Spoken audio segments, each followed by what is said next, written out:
Hi friends. బీహార్‌లో రీసెంట్‌గా ఎలక్షన్లు జరిగాయి. బీజేపీ భారీ మెజారిటీతో గెలిచింది. సో, ఈ విషయం ఆల్రెడీ అందరికీ తెలుసు. కానీ ఈ ఎలక్షన్‌లో ఎలాంటి సిట్యుయేషన్స్ జరిగాయి? ఎన్ని స్కామ్స్ జరిగాయి? అసలు రూల్స్‌కి విరుద్ధంగా ఎన్ని జరిగాయి? అండ్ ఎలక్షన్ కమిషన్ వీళ్ళకి ఎలా సపోర్ట్ చేసింది? సో, ఇవన్నీ ఈ వీడియోలో చెప్తాను.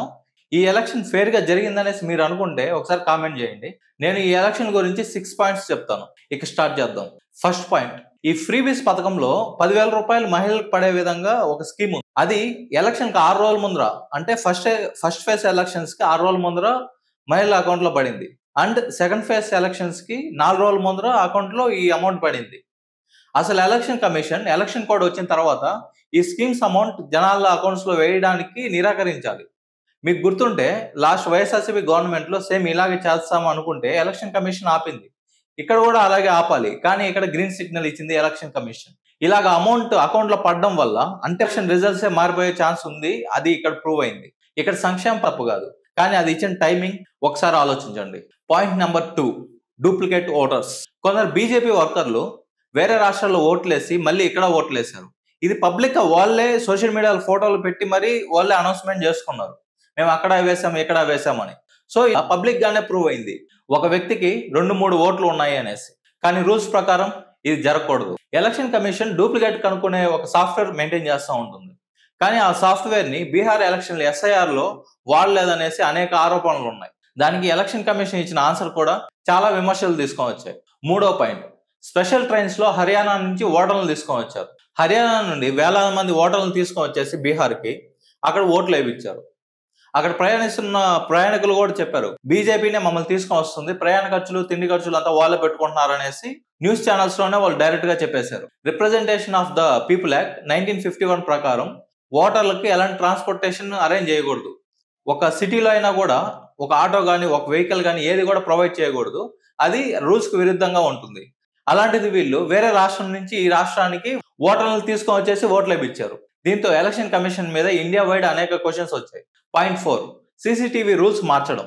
పోలింగ్ బూత్ దగ్గర సీసీటీవీ ఉంటే ఎవరెవరు వచ్చారు, అంటే ఒకసారి వచ్చిన వాళ్ళు ఇంకొకసారి వచ్చారా లేదా అనేది క్లియర్ గా తెలుస్తుంది. సీసీటీవీ ఉంటే దొంగ వేటలాడడానికి వచ్చారా లేకపోతే డూప్లికేట్స్ ఎవరైనా వచ్చారా అని. సో ఇది చాలా ఇంపార్టెంట్ ప్రూఫ్ సీసీటీవీ. జనరల్ గా ఎలక్షన్ తర్వాత ఎలక్షన్ పేపర్స్ అనేసి ఉంటుంది. ఇది ఎవరు వెళ్ళినా కూడా సమ్ అమౌంట్ పే చేస్తే ఎలక్షన్ పేపర్స్ ఇండియాలో ఏ సిటిజన్ కైనా ఇవ్వచ్చు, ఇవ్వాలి కూడా. అయితే ఈ ఎలక్షన్ పేపర్ లోనే సీసీటీవీ కూడా ఉండేది.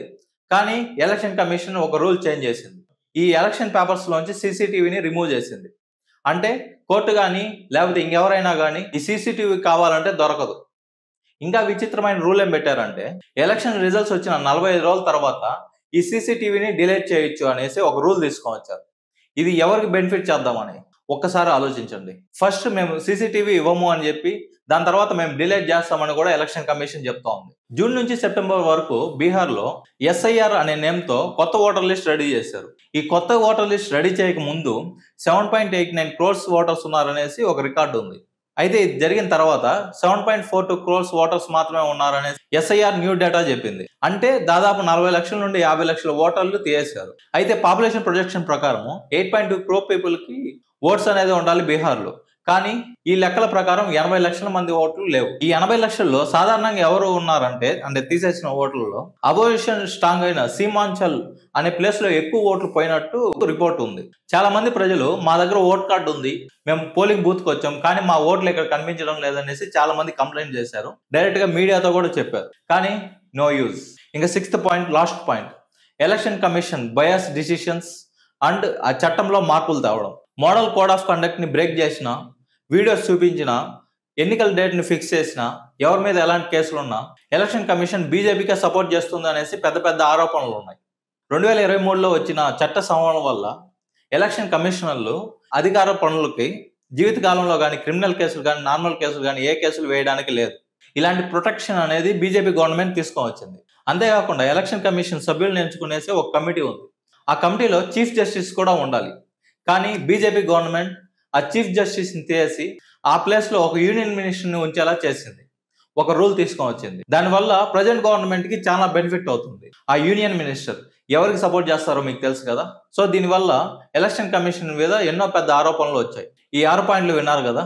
ఇప్పుడు మీరు చెప్పండి, బీహార్ ఎలక్షన్ ఫేర్ గా జరిగాయా? లేకపోతే ఒక స్కామ్ చేసి ఈ ఎలక్షన్ గెలిచారా? నా అభిప్రాయం ఒక సైడ్ ఉండొచ్చు, మీ అభిప్రాయం ఒక సైడ్ ఉండొచ్చు. ఒకసారి న్యూట్రల్గా ఆలోచించి కామెంట్ చేయండి. జై హింద్.